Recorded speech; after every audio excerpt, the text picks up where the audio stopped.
This episode is brought to you by the Taproot Teacher Training. Imagine spending a whole weekend surrounded by people who get it. Fellow homeschooling parents who understand both the beauty and the challenges of this path. That's what Taproot is all about. The Taproot Teacher Training is a heart-centered retreat for Waldorf-Inspired homeschoolers happening this August in Northeast Ohio. It's a time to reconnect with yourself, your purpose, your homeschool vision, and others on a similar journey.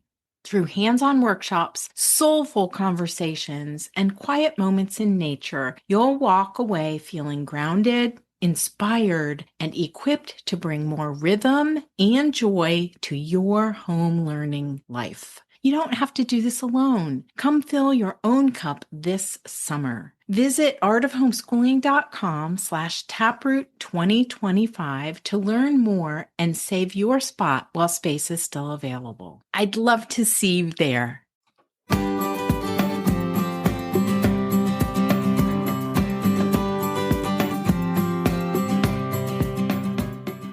You're listening to the Art of Homeschooling podcast, where we help parents cultivate creativity and connection at home. I'm your host, Jean Miller, and here on this podcast, you'll find stories and inspiration to bring you the confidence you need to make homeschooling work for your family. Let's begin.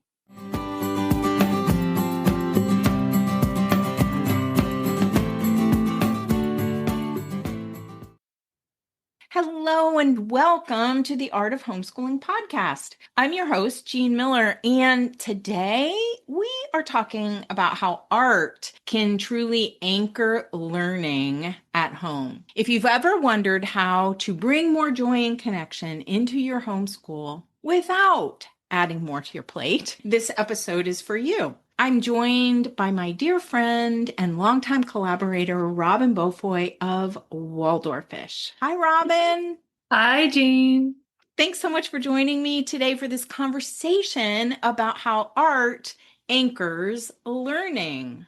Thank you for having me. It's one of my favorite topics. Yeah, I know. I'm really looking forward to this conversation. So Robyn and I share a deep love for the arts in education. And when we first started talking about this episode, we knew from the beginning that our real goal here is to inspire and equip you, homeschooling parents, to see artistic activities not as extras, but as essential tools that really help to ground and deepen your learning at home. Before we get started, I just want to share a little bit about Robyn. An early career as a park ranger led Waldorf-ish CEO Robyn Beaufoy to her love of illustrating and education. Trained initially as both a public school and Waldorf teacher, she has been involved in art and education for over 25 years, including homeschooling her two children for some of that time. Robyn is the keeper of the creative vision held by the Waldorf-ish team, which serves up modern Waldorf-inspired curriculum resources for homeschooling families and teacher training. Working out of the premise that life is short but sweet, she empowers soul-filled teachers and families to find their joy in teaching and making art. Robyn is the author-illustrator of From Here to Everywhere, a book for children and their grown-ups about living our best lives and sometimes losing someone we love. Welcome, Robyn. Thank you. It's always so funny to hear someone else read about you, to read your bio. It's me. Yeah, I always have that feeling too when I'm introduced as a speaker. So we're going to start out with why we see art as so essential to learning, how it helps to ground the learning, anchor the learning. And I want to first share this idea that Rudolf Steiner really designed the Waldorf approach around the arts because he wanted an education that would reach the heart and hands as well as the mind. And that's something we hear about Waldorf a lot, right? Head, heart, and hands. And he felt like the arts were the thing to go beyond just the academic intellectual learning. So just a brief little background. Listeners, you've heard me talk about this a number of times before probably, but Steiner set out to organize a school back in 1919 where the lessons were hands-on and engaging rather than abstract. That was his main mission, to avoid the abstract. And the quick summary is that when he was asked to design this school, he traveled all over Europe and observed in classrooms in order to come up with his approach. And what he felt like he saw everywhere was the teacher-centered classroom, where the teacher was up front giving information, and it really moved him to come up with a hands-on approach that was centered around the arts, like I said. So why the arts? In his words, he said that because it helps to bring us joy as human beings and to make the learning more memorable, helps our children remember what they're learning. Yeah, I think that he knew that art builds the muscles that we use in learning everything. Doesn't matter what subject. Like if we are actively, rhythmically, consistently engaging in art, then we are exercising the muscles that we use in learning any subject. So I think he saw it as the logical thread to sort of tie all of the subjects together. Oh my gosh, I love that. And just yesterday in a group coaching call for Inspired at Home, we were talking about, we can all get stuck into that, like, here's the checklist and we have to cover the subject. And I was saying, okay, let's just zoom out for a moment and recognize that, especially in the elementary years, but really all through the learning years, all through our lives as human beings, we don't want to cover the subject, right? Could we make it more boring? Yeah, we want to spark interest. We want to help our children create these threads of connection in their brains, like you're describing, right? And there is something that I find so honorable, or I'm not sure what the emotion is, but I am very moved by the fact that you described so well that it seemed like Steiner knew. He knew that the arts help our brains engage the material. That's so wonderful. So just a quick little, like, your own story. When do you think you first encountered this principle of art being so essential, or anchoring the learning? I'm going to speak like based on my own personal experience. And this is something that I continue to relearn every time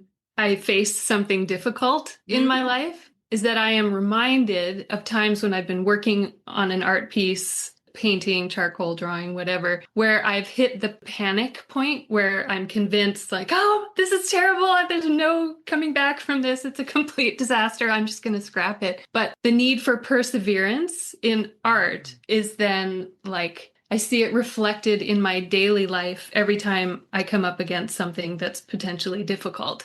I feel like over the years, I have, through art, been developing like this perseverance, the ability to like show up and face something that's scary or difficult or complicated. Oh my gosh, scary, difficult, complicated. It really speaks to what children gain through artistic experiences, through engaging in artistic experiences. And I do really believe that when parents can embrace this idea, it helps us sort of step out of that mode of feeling like we have to learn it first and then we're teaching this skill of some sort to our children. And really, it's so much bigger than that. It's about navigating life and how we come to engage in artistic activity is going to help the learning progress further and also help us develop as human beings. Yeah, to help us human better, as my daughter likes to say. Yeah, and there really is science that shows artistic work builds habits like focus, patience, like you said, perseverance, attention to detail. It also brings out creativity, helps us build confidence helps our children learn problem-solving skills, self-expression, all of those things. So for those of you listening, if you want to hear more about this, check out episode number 139 on the podcast, The Top 5 Things Children Gain from Doing Art, for a deeper dive into specifically 5 benefits of artistic experiences for children, including focus, creativity, perseverance, confidence, and problem-solving skills. And we'll put a link to that episode in the show notes for this one, which you can find at artofhomeschooling.com/episode 234. Before we move on to talking about art as a learning tool, more specifically, I want to share a quote from Rudolf Steiner that I'm going to come back to again at the end, because I think after our conversation, it will deepen the meaning, I think, of this quote. But Rudolf Steiner said, "The heart of the Waldorf method is the conviction that education is an art. It must speak to the child's experience. To educate the whole child, his heart must be reached, as well as, I'm going to say, her mind," right? The heart and the mind. So now let's explore that idea that art is really a learning tool, not just an added subject. So do you want to start off? Either way, I have some examples, but do you want to give any concrete examples of that? Sure. I have a few, and I'm curious to see what you have to say as well.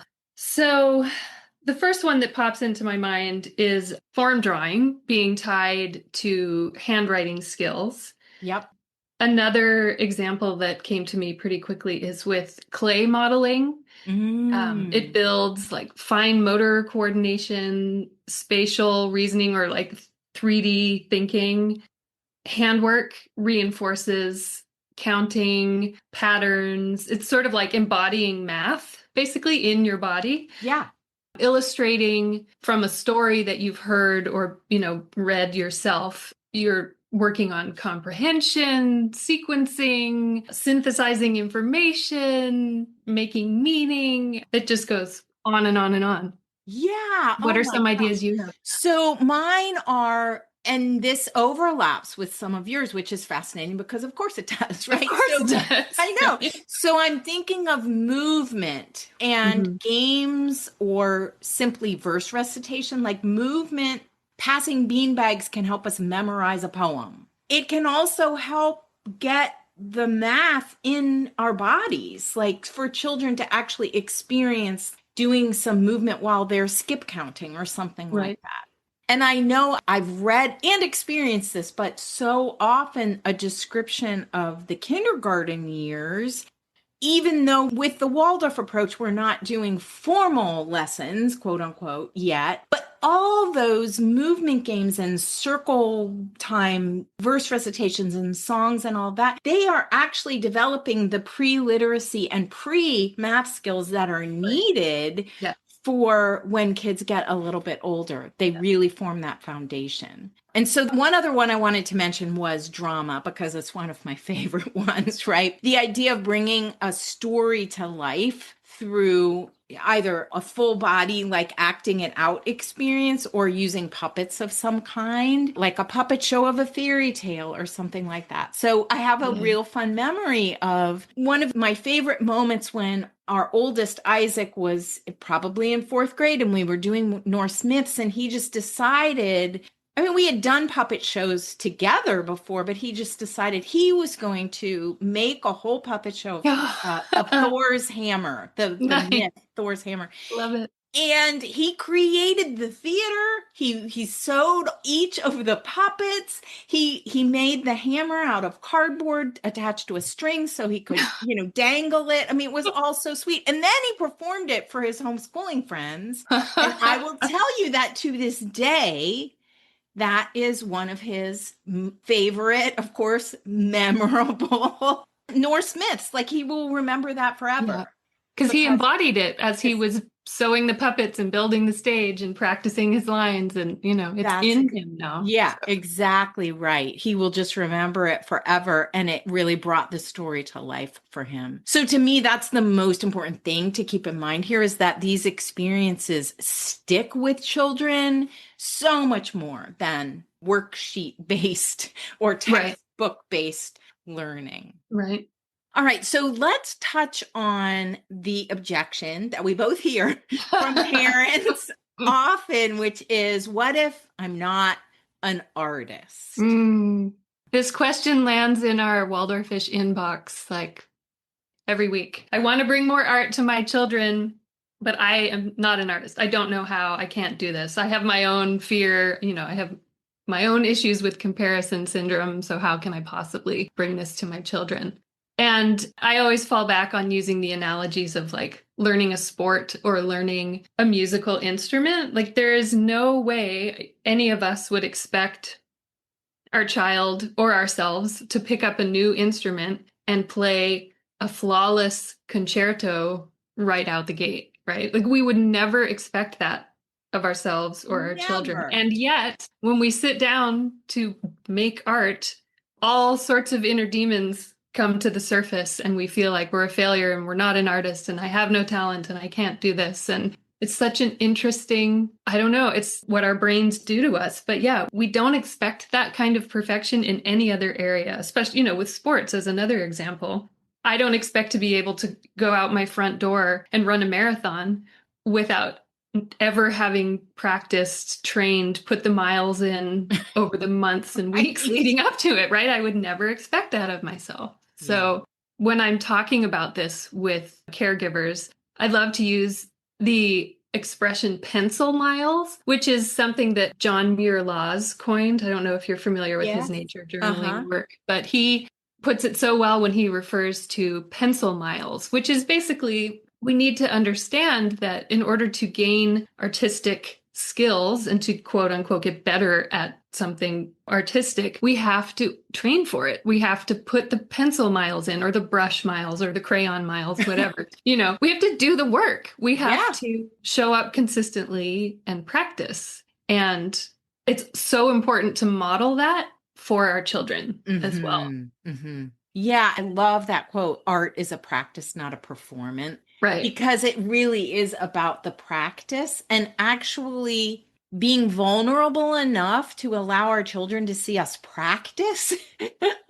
Yeah, to make mistakes if there are any mistakes in art, but to like have the paint not go where we thought it was going to go, or have the charcoal make this not so great smudge on the side of the page. They need to see us have those moments, and then they need to be allowed to watch what we choose to do, what we say, how we meet that moment, how we respond, because as they're watching us, they're also building their own inner voice, the voice that's going to talk to them when they meet these similar experiences in life, but in art as well. Yeah. So true. And really, as we try new things, that, like you said in the beginning, this applies to so much more than just art, right? It applies to being a human, right? But trying new things and making mistakes really does model resilience, and then also creative thinking, like you said, how we're going to respond to those mistakes, what we're going to do next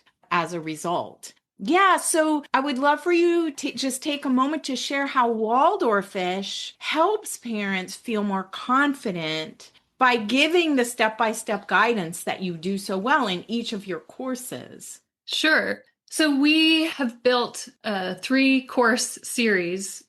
We have weekly art foundations, weekly art diving deeper, and weekly art beyond. And that's the sequence of 3 courses, but they are built around this method that we teach called the art show, which is something we teach families how to do at the end of each lesson, which provides them with an opportunity to reframe the experience if it needs reframing. If anyone, met some hard moments or had some comparison syndrome moments, we give them some tools to use together as a family after each lesson to help pull out the positive threads and focus more on those and on the process than on the final product.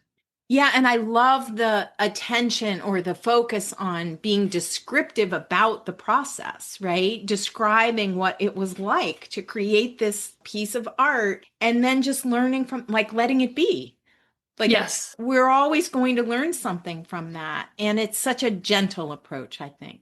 So inside my Inspired at Home community, we talk all the time about all of artistic expression as the lively arts, because it's something that Steiner mentioned in his lectures to those very first teachers. And those arts I'll just mention here, storytelling is one of them. And that, we use stories as bringing new content and material to children when we're doing lessons, and then weaving all these other arts in: movement, drama, poetry, painting, modeling, drawing. They all do help enliven the learning and bring life, more engagement, I would say, to the lessons themselves. So I think that the key message, the takeaway message here is that you don't need to be an artist, right? To bring artistic experiences into your homeschool. And it's actually better. I was just going to say that. I think it's better if you're not. I think it's better if you're willing to sit down right next to your child and learn along with them and model that process of the growth mindset, sitting down, having these experiences and these feelings and emotions while you're creating art, and how you're choosing to work through it and to meet the moment. You can't do that if you're already an expert at the thing. Right. And so that idea of this being a better way, I just think that it's beautiful. It's freeing in a lot of ways. And it's not about learning an artistic skill and then teaching that skill to your children. And there might be a time and place for that as your kids are older, or they might choose to go learn from someone else certain artistic skills. But it's really, for our homeschooling, it's really about weaving these arts, the lively arts, I like to call them, but weaving all these arts into the lessons in a way that help bring those lessons alive. Yeah, I agree. To me, I think the best way to describe this is that in the Waldorf approach, lessons are taught through the arts. Like, the arts aren't an add-on. The arts are really a vehicle for teaching. Yeah. Whether it's about literature, history, science, even math, the arts are a vehicle for teaching the content. Yes, not just a separate subject that you do one time a week or however. It's like the vehicle. Did you say that? That's what's coming to mind. It's the vehicle that we use to teach all these other subjects. Yeah, and you can practice art anytime too. It's that whole practice that we were talking about. It really does help us get more comfortable, and our children too. We have a few ideas that we want to share of how you might bring lessons to life with the arts. There's so many ways to do this. Just so many different ways. So I'm just going to start off, and then we can maybe go back and forth. But one of them is to learn songs and poems about the stories that you're bringing to your children. So if it's animal fables in second grade, learn some songs and poems about animals. That makes it more of a creative and artistic experience. That is something that sort of brings it to life in a new dimension. I was thinking of, like, if you're working on a particular time in history, or if you're learning about a particular time in history, you can learn handwork skills from that region, from that time in the world. I always think of finger loop braiding, which is, I think it originated sort of Middle Ages Europe, but used for creating laces and ties and trim for clothing. That's a fantastic way to bring history alive, is to find the corresponding handwork projects. Maybe our conversation will help you view this a new way, but the simple action of that lesson rhythm of presenting a story and drawing or painting a picture of it and then summarizing it to help your child practice reading, but also engage with the story in a different way. Like, I often say, draw or paint a picture of something that you found interesting and what was a moment of interest for you in this story, and then bring that to life in using your own creative powers by creating this picture. You mentioned fables, animals? Yeah. Okay. So I was thinking, you could work with modeling beeswax or with clay, and you could work on modeling some of the animals that you've been talking about. That would be another way to sort of integrate using your hands and moving and making something. Right. Or like my son did, creating it into a puppet play, right? Yes. A myth or any kind of story. You can retell it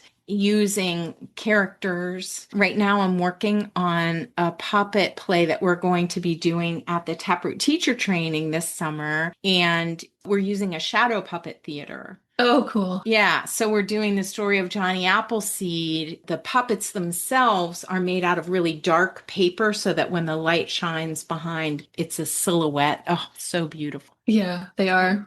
Yeah, and really fun to do. So, any other ideas? Do you have some more? Well, I always go right to paint something, draw something, So I was trying to come up with examples that were artistic, but not automatically involve watercolor painting. But there's always opportunities to paint a part of what you're learning, drawings. Yeah. I'm thinking of that phenomenological approach to science where Yeah. you set up a demonstration and observe what happens. So, recording that by drawing or painting what you see, what the effect is, can be really a powerful learning experience. Yeah.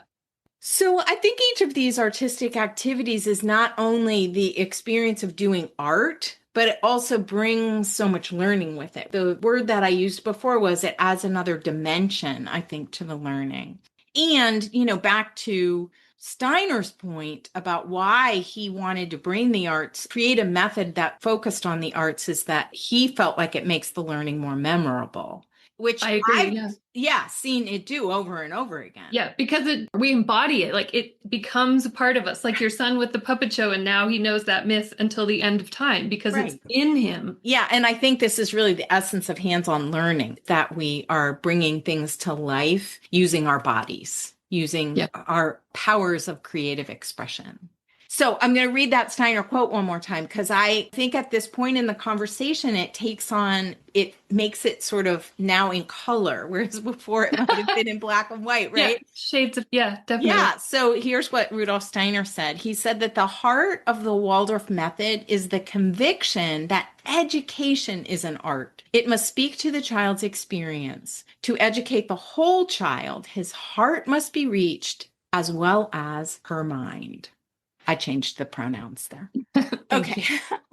All right. So we're going to wrap up with just some really specific ideas about how to make art part of your daily or weekly rhythm. We've given lots of examples and ideas, I think, already, but we want to encourage you in the week ahead, or if you are in summer planning mode, when the fall rolls around, to encourage you to weave more artistic activity into your day in a lighter way, in a way that feels like, oh, we're just trying this out. Let's see what happens. Right. It doesn't have to be elaborate. Yeah. It doesn't need to be this fancy setup and, It does not need to be very, elaborate, very and you don't need to know everything before. Right. You do not need to be the expert. Right. Yeah. So what are some ideas that we want to share here? Well, a fallback for me is always just choosing a single watercolor pigment, like, the liquid watercolor pigments, and just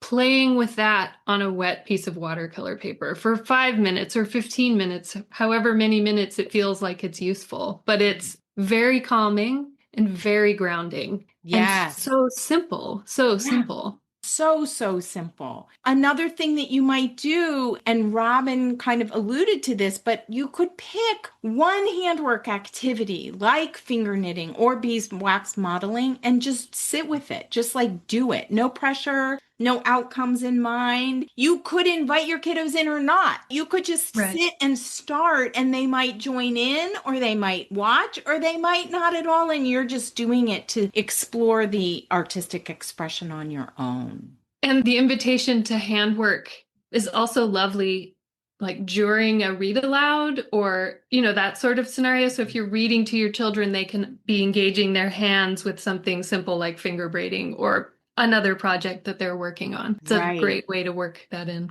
Yeah. And so Robyn and I, we came up with this little quick list of find ways to weave more artistic experience into your either day or your week without pressure. So choose any of these ideas that feels light to you and feels like, oh, I want to try that. So one idea that Robyn had was wet on wet Wednesdays, or handwork after lunch. As a relaxing time, do some handwork after lunch. Color before story time. Have some beeswax modeling or something kids can do with their hands while you're telling a story. These can be really calming, have a grounding effect, a calming effect, and when we do these activities regularly again and again, they're part of our rhythm. They help to anchor our day. Right. Yeah. They become an anchor in all of the busyness of the world and our homeschooling lives, just our regular lives. Knowing to anticipate these moments really is anchoring, and knowing that the expectation isn't going to be perfection. It's just about showing up, slowing down,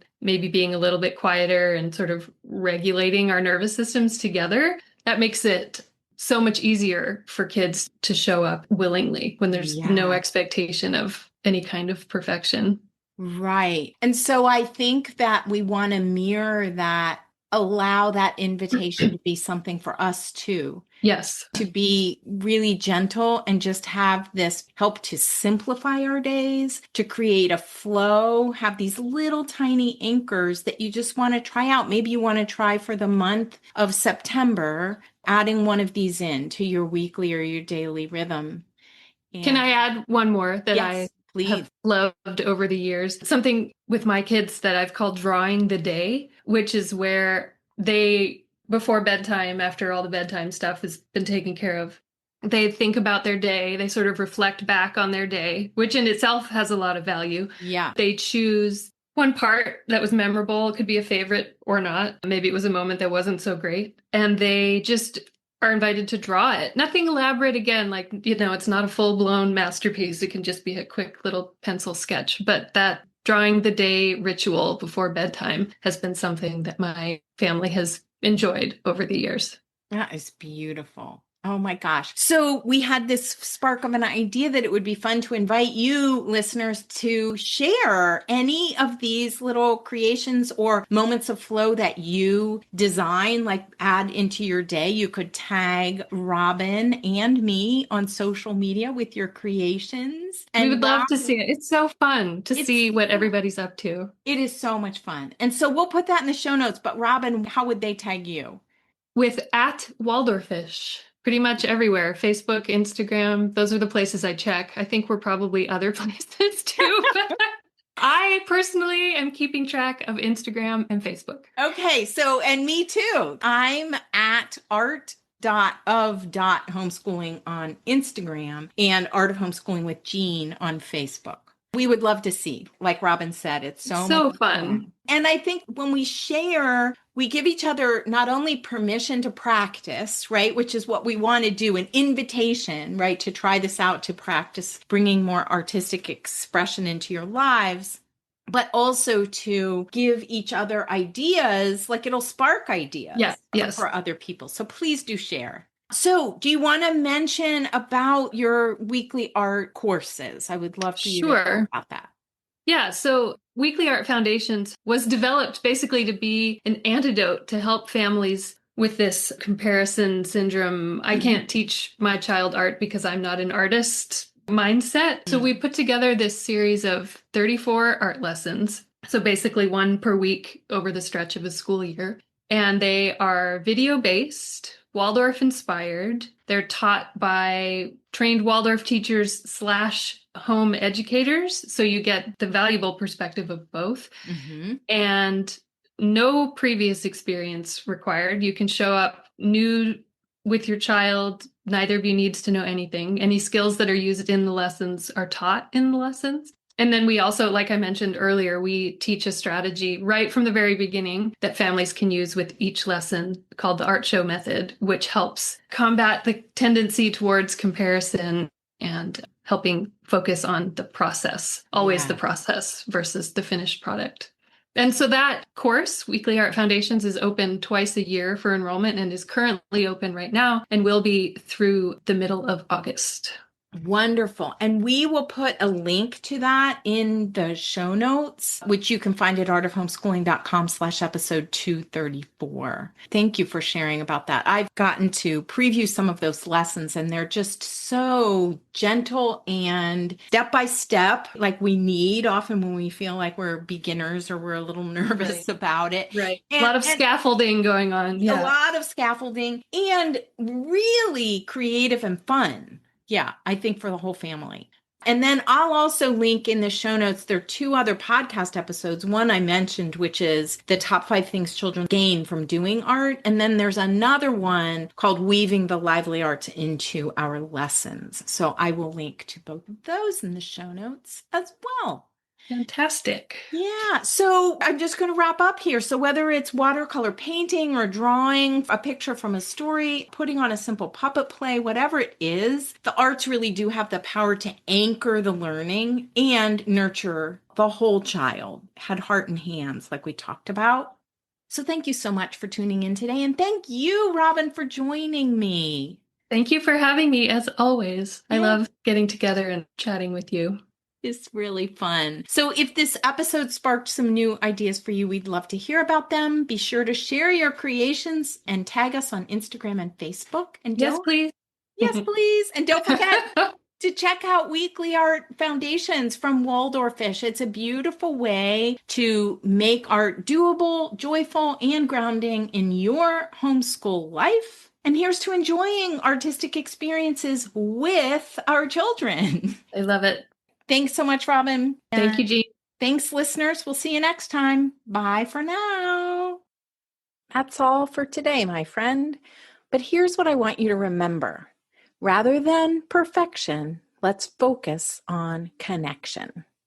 Thanks so much for listening, and I'll see you on the next episode of the Art of Homeschooling podcast.